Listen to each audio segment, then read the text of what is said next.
Hello student, এই ভিডিওটোৰ মই class 10 ৰ ষ্টুডেণ্টসকলৰ বাবে সদ্য অনুষ্ঠিত হৈ যোৱা ৰঙিয়াৰ ফাৰ্ষ্ট ইউনিট টেষ্ট 2025 ৰ এখন ইংলিছৰ কোৱেশ্চন পেপাৰ শ্বেয়াৰ কৰিব বিচাৰিছোঁ। তো যিবিলাক ডিষ্ট্ৰিক্টত এতিয়াও ফাৰ্ষ্ট ইউনিট টেষ্ট আৰম্ভ হোৱা নাই তেনে ডিষ্ট্ৰিক্টৰ ষ্টুডেণ্টসকলে ভিডিওটোৰ পৰা যথেষ্ট হেল্প পাব আৰু লগতে ইয়াৰ পূৰ্বে মই ক্লাছ 10 ৰ ইংলিছৰ ফাৰ্ষ্ট ইউনিট টেষ্টৰ কোৱেশ্চন পেপাৰ মোৰ চেনেলত আপলোড কৰিছোঁ। যদি তোমালোকে চোৱা নাই চাব পাৰিবা বা অন্যান্য সাবজেক্টসমূহৰ ভিডিও আছে মই ডেসক্ৰিপচনত লিংক দি দিম।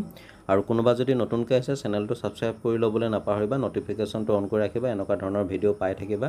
তো আহাচোন তেতিয়াহ'লে আমি কোৱেশ্চন পেপাৰখন ডিসকাস কৰোঁ। তো কোৱেশ্চন পেপাৰখনৰ 1 নম্বৰ দেখি পাইছে তোমালোকে চুজ দা কাৰেক্ট অপচন। আমাক 10টা এমসিকিউ দিছে। তো 1 নম্বৰটো দিছে the field was white as if covered with. Option A দিছে স্নো, বি দিছে ফ্লোৰ আৰু সি দিছে সল্ট, ডি দিছে সুগাৰ। আমি পাইছিলোঁ যে প্ৰবল বৰষুণৰ অন্তত লেন্সৰ পথাৰখন নিমখৰে ঢাকি থোৱা যেন দেখা গৈছিলে, যেহেতু তাত বৰফ পৰিছিলে। গতিকে ইয়াত শুদ্ধ অপচনটো হ'ব option sea salt.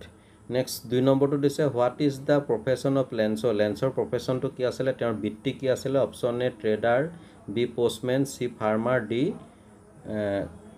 Gender. So' এইটো গাৰ্ডেনাৰ হ'ব লাগিছিলে। তো এনিৱে লেন্সৰ যিহেতু এজন খেতিয়ক আছিলে গতিকে তেওঁৰ প্ৰফেশ্যনটো হ'ব অপচন চি ফাৰ্মাৰ। নেক্সট 3 নম্বৰটো দিছে on that lovely autumn day I was accompanied by my dash জেনানি। তো ইয়াত আমাৰ খালী স্পেচত বহাবৰ কাৰণে 4টা অপচন দিছে। Option A aunt, B mother, C wife, D daughter. ইয়াত শুদ্ধ অপচনটো হ'ব অপচন ডি ডাটাৰ। জেনানি আছিল নেলছন মেণ্ডেলাৰ জীয়েকৰ নাম। নেক্সট 4 নম্বৰটো আছে who wrote the poem a tiger in the zoo. তো ইয়াত যি 4জন কবিৰ নাম দিছে তাৰ ভিতৰত এই টাইগাৰ ইন দ্য জু কবিতাটোৰ পয়েমজনৰ নাম হৈছে option A Leslie Norris. Next question number 5ত দিছে what should Amanda not do her shoulders. আমি আমাণ্ডা পয়েমটোত পাইছিলোঁ যে don't bite your nails Amanda, don't hunch your shoulders Amanda. গতিকে ইয়াত আমাক যি 4টা অপচন দি দিছে তাৰ ভিতৰত শুদ্ধ অপচনটো হ'ব অপচন বি হান্স। নম্বৰ 6ত ষ্টেটমেণ্ট বেছত আমাক এটা কুৱেশ্চন দিছে। ফাৰ্ষ্ট ষ্টেটমেণ্টটো দিছে on the day of the inauguration Nelson Mandela was overwhelmed with a sense of history. Statement 1টো কাৰেক্ট হয় আৰু ষ্টেটমেণ্ট 2ত দিছে Nelson Mandela learn that courage is not an absence of fear but triumph over it. এই ষ্টেটমেণ্টটো true হয়। গতিকে ইয়াত আমাক যি 4টা অপচন দি দিছে তাৰ ভিতৰত শুদ্ধ অপচনটো হ'ব option C both statement 1 and statement 2 are true. Next question number 7ত দিছে who passes near the water hole. অৰ্থাৎ জংঘলৰ মাজত যিবোৰ ৱাটাৰ হোল আছে, জুৰি আছে বা জান আছে, তাৰ মাজেদি কোন পাৰ হ'ব।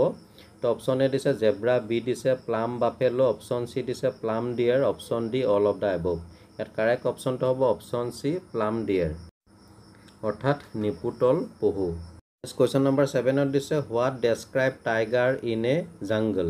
অৰ্থাৎ যেতিয়া জংঘলত বা অৰণ্যত টাইগাৰ থাকে তেতিয়া সি কি কৰে বা কেনেধৰণৰ আচৰণ কৰে।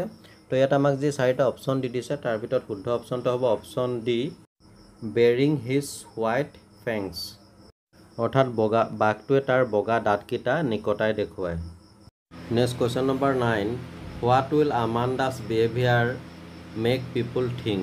অপচন এ দিছে her mother loves her, option B her mother harasses her, option C her mother is understanding, option D both A and C. তো ইয়াত শুদ্ধ অপচনটো মোৰ বোধেৰে হ'ব লাগে option D both A and C. Next question number 10 last MCQ read the following statement and choose the correct option. পুনৰ আমাক 2টা ষ্টেটমেণ্ট দিছে। তো ষ্টেটমেণ্ট 1টো দিছে the postmaster was able to send 100 pieces to Lencho via an envelope. ষ্টেটমেণ্টটো false হয় কাৰণ তেওঁ অকলে কেতিয়াও 100 পিচছ দিব নোৱাৰে। তেওঁৰ কৰ্মচাৰীসকল বা বন্ধুসকলৰ পৰা হেল্প বিচাৰিছিলে আৰু তাৰপিছতো তেওঁ কেৱল 70 পিচছহে কালেক্ট কৰিবলৈ সমৰ্থ হৈছিলে। নেক্সট ষ্টেটমেণ্ট 2টো দিছে Lencho wrote another letter thanking God about his receiving 100 pieces. এইটো ফল্ছ হয়। লেন্সই কেতো 100 পিচছ পোৱাই নাছিলে। তো ইয়াত আমাক যি 4টা অপচন দি দিছে তাৰ ভিতৰত শুদ্ধ অপচনটো হ'ব option D both statement 1 and statement 2 are false. Next question number 2ত আমাক 8টা শ্বৰ্ট কুৱেশ্চন দিছে। Answer the very short question. তো 1 নম্বৰটো দিছে who wrote the poem Amanda. অৰ্থাৎ আমাণ্ডা কবিতাটোৰ কবিজনৰ নাম বিচাৰিছে। ইয়াত এনচাৰটো হ'ব ৰবিন ক্লেইন। নেক্সট 2 নম্বৰটো দিছে what is mean by quiet rage. তো ইয়াৰ এনচাৰটো আমি লিখিব পাৰোঁ by quiet rage means the suppress anger and frustration of a tiger confined to a cage. তো এখিনি আমি লিখি দিলে হল যেহেতু 1 মার্ক আছে। Next question number 3 to this, how many seats owned by Mandela's African National Congress in the first democratic election? কিমানটা seat পাইছিলে? ইয়াৰ এনসাৰটো লিখিব পাৰো Mandela's African National Congress owned 250 of 400 seat in the first democratic election. তো 400ৰ ভিতৰত 252টা seat পাইছিলে। Next question number 4 দিছে, where was Lenso's house located? Lenso's ঘৰটো ক'ত অৱস্থিত? এটা কমন কোৱেশ্চন আহিয়ে থাকে। ইয়াৰ আমি এনসাৰটো লিখিব পাৰো Lenso's house was located on the crest of a low hill. Next question number 5, where should the tiger hide to himself? অৰ্থাৎ বাঘটোৱে তাক নিজকে ক'ত লুকুৱায়? ইয়াৰ এনসাৰটো লিখিব পাৰো the tiger should hide to himself in the long grass near a water hole. এখিনিকে লিখিলে হল, তোমালোকে note কৰি ল'বা এইবিলাক।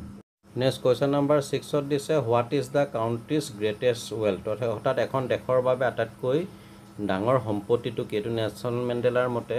তো ইয়াৰ আমি এনসাৰটো এনেধৰণে লিখিব পাৰো according to Mandela the country's greatest wealth is its people, অৰ্থাৎ ইয়াৰ জনসাধাৰণ।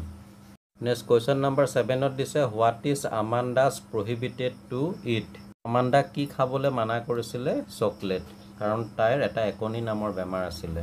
Question number 8 দিছে, how does Nelson Mandela define the meaning of courage?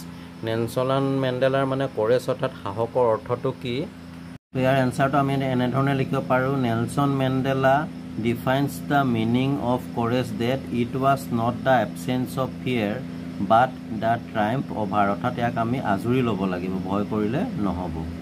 Next question number 3 আমাক 2 মাৰ্কছৰ 6টা কোৱেশ্চন দিছে, টোটাল 12 মাৰ্ক আছে, এখিনি তোমালোকে নিজে প্ৰেক্টিছ কৰিবা। আৰু কোৱেশ্চন নম্বৰ 4 দিছে, use the correct tense form of the verb. Correct tense কৰিবলৈ দিছে 3টা দিছে। ইয়াত 1 নম্বৰটো দিছে I dash write this novel since January. ইয়াত ৰাইটটো ব্ৰেকেটৰ ভিতৰত আছে। ইয়াৰ এনসাৰটো আমি লিখিব পাৰো I have been writing this novel since January. এটো হ'ব present perfect continuous tense. Next 2 নম্বৰটো দিছে the guests dash arrive before the dinner was set. ইয়াৰ এনসাৰটো আমি এনেধৰণে লিখিব পাৰো the guests arrive before the dinner was set. এটো হৈছে সিম্পল পাষ্ট টেন্স। 3 নম্বৰটো দিছে he rang the bell when I dash read. তো ইয়াৰ এনসাৰটো আমি লিখিব পাৰো he rang the bell when I was reading. এটো হৈছে পাষ্ট কন্টিনিউয়াছ টেন্স। তো কাৰেক্ট টেন্সৰ এনসাৰ 3টা মই লিখিতৰ ওপৰত তোমালোকলৈ আগবঢ়ালো যাতে তোমালোকৰ হেল্প হয়, তোমালোকে এবাৰো নোট কৰি ল'বা। কোৱেশ্চন নম্বৰ 5 দিছে fill in the gaps with the appropriate determiner. আমাক 6টা দিছে, হাফকে টোটেল 3 মাৰ্কছ আছে। তো 1 নম্বৰটো দিছে জাৰ্মানী ইজ দেশ European country an in the. আমি জানো যে ইউৰোপিয়ানৰ আগত সদায় এন হয়, যিহেতু ইয়াত ভাৱেল যদিও কনচননৰ দৰে উচ্চাৰণ হয়, গতিকে ইয়াত খালী স্পেচত বহিব এন। আৰু কমপ্লিট সেন্টেন্সটো হ'ব Germany is an European country. 2 নম্বৰটো দিছে mister Das has to manage with dash money. আমাক অপশ্যন দিছে little, a little, the little. ইয়াত শুদ্ধ এনসাৰটো হ'ব এ লিটল। এ লিটল মানে অকণমান, আৰু সম্পূৰ্ণ বাক্যটো হ'ব mister Das has to manage with a little money. 3 নম্বৰটো দিছে there are just apple left few, a few, the few. ইয়াত শুদ্ধ এনসাৰটো হ'ব এ ফিউ, আৰু সম্পূৰ্ণ বাক্যটো হ'ব there was just a few apple left, অৰ্থাৎ কেইটামান আপেলহে বাচিলেগৈ। তোমালোকে মনত ৰাখিবা এ ফিউ মানে সামান্য, আৰু ফিউ মানে একেবাৰে নাই, নেগেটিভ সেন্সত ব্যৱহাৰ হয়। আৰু দা ফিউৱে নিৰ্দিষ্ট যিকেইটা থাকি গ'ল সেইকেইটাক নিৰ্দিষ্টকৈ বুজাই দিয়ে। নেক্সট 4 নম্বৰটো হৈছে হৰি ডেছ NCC কেডেট AND। ইয়াত এন কওঁতে আমি যিহেতু ভাৱেলৰ দৰে উচ্চাৰণ হৈছে, গতিকে ইয়াত খালী স্পেচত বহিব এন, আৰু কমপ্লিট সেন্টেন্সটো হ'ব Hari is an NCC cadet. Next question number 5 দিছে did you buy vegetables today some any many. ইয়াত খালী স্পেচত বহিব এনি। 6 নম্বৰ দিছে there are dash water in the glass. আমাক ডিটাৰমিনাৰ কেইটা দিছে any oblique some oblique many. তো ইয়াত খালী স্পেচত বহিব some, there are some water in the glass. Next question number 6 হৈছে what is the reaction of লেন্সো after he had receive the letter. অৰ্থাৎ চিঠিখন পোৱাৰ পিছত লেন্সৰ কেনেকুৱা ধৰণৰ প্ৰতিক্ৰিয়া হৈছিলে, যিহেতু তেওঁ 100 পিচেছ পাই বিচাৰিছিলে, মাত্ৰ 70 পিচেছে পাইছিলে। তো এই কথাখিনিকে তোমালোকে লিখিবা। আৰু 7 নম্বৰটোত দিছে who was Nelson Mandela for how many years did he spend in prison. তো নেলছন মেণ্ডেলা কোন আছিলে, তেওঁ জেলত মুঠতে কিমান বছৰ আছিলে, এইখিনি আমি লিখিব লাগে। তো তোমালোকে এই কুৱেশ্যন দুটা নিজে প্ৰেক্টিছ কৰিবা, লিখিবলৈ ট্ৰাই কৰিবা, আৰু যদি কিবা অসুবিধা হয় কমেণ্ট কৰিবা। কুৱেশ্যন নম্বৰ 8ত দিছে অসমীয়ালৈ অনুবাদ কৰা। আমাক 4টা চেণ্টেঞ্চ দিছে ইংলিছত, যিকেইটাক আমি অসমীয়ালৈ অনুবাদ কৰিব লাগে। তো 1 নম্বৰটো দিছে the bus has arrive just নাও। তো এই বাক্যটোক যদি আমি অসমীয়ালৈ অনুবাদ কৰোঁ তেতিয়া হ'ব বাছখন এইমাত্ৰ আহি পালেহি। 2 নম্বৰটো দিছে I was reading English when you came. তো ইয়াৰ এনচাৰটো আমি লিখিব পাৰোঁ আপুনি, বা তুমি লিখিলে হ'ব অহাৰ সময়ত মই ইংৰাজী পঢ়ি আছিলোঁ। 3 নম্বৰটো দিছে বি কাইণ্ড ফৰ দ্য প'ৰ পিপুল। তো এই চেণ্টেঞ্চটোক যদি আমি অসমীয়ালৈ অনুবাদ কৰোঁ তেতিয়া আমি ইয়াৰ উত্তৰটো হ'ব দুখীয়া মানুহৰ প্ৰতি দয়ালু হোৱা। আৰু 4 নম্বৰত লাষ্ট কুৱেশ্যনটো দিছে he is not only intelligent but also' hard working. তো এই চেণ্টেঞ্চটোক যদি আমি ইংলিছলৈ অসমীয়ালৈ অনুবাদ কৰোঁ তেতিয়া ইয়াৰ এনচাৰটো হ'ব তেওঁ কেৱল বুদ্ধিমান নহয়, কঠোৰ পৰিশ্ৰমী। তো আমাক কুৱেশ্যন নম্বৰ 8ত যি 4টা চেণ্টেঞ্চ দিছিলে অসমীয়ালৈ অনুবাদ কৰিবলৈ, এইকেইটা মই লিখিত ৰূপত তোমালোকলৈ আগবঢ়াইছোঁ যাতে তোমালোকৰ হেল্প হয়। তোমালোকে এইখিনি নোট কৰি ল'বা, নিশ্চয় কামত আহিব। তো এনিৱে মাই ডিয়াৰ ষ্টুডেণ্ট, এয়া আছিলে ৰঙিয়াত অনুষ্ঠিত হৈ যোৱা 10ম শ্ৰেণীৰ ফাৰ্ষ্ট ইউনিট টেষ্ট 2025ৰ ইংলিছৰ এখন কুৱেশ্যন পেপাৰ। ভিডিঅ'টো তোমালোকলৈ আগবঢ়ালোঁ। তোমালোকে লাইক এটা কৰি যিমান পাৰা ফ্ৰেণ্ডলৈ শ্বেয়াৰ কৰি দিবা। তো যিবিলাক ডিষ্ট্ৰিক্টত এতিয়াও ইংলিছৰ এক্সাম হোৱা নাই ক্লাছ 10ৰ ফাৰ্ষ্ট ইউনিট টেষ্টৰ, নিশ্চয় ভিডিঅ'টো তেওঁলোকৰ বাবে হেল্পফুল হ'ব। আৰু বাকীবিলাক ছাবজেক্টৰ ইতিমধ্যে মই ভিডিঅ' আগবঢ়াইছোঁ বা ভৱিষ্যতো আগবঢ়াই যাম। তো কোনোবা যদি নতুনকৈ আহিছা চেনেলটো ছাবস্ক্ৰাইব কৰি ন'টিফিকেশ্যনটো অন কৰিবলৈ নাপাহৰিবা, যাতে এনেকুৱা ধৰণৰ ভিডিঅ'সমূহবিলাক তোমালোকে লাভ কৰি থাকা। আৰু এনেদৰে মই আন এটা ভিডিঅ'ত তোমালোকক পুনৰ লগ পাম। তো চাই থাকিবা RB লাৰ্ণ কাম এণ্টাৰটেইনমেণ্ট। আজিলৈ আহোঁ, ধন্যবাদ।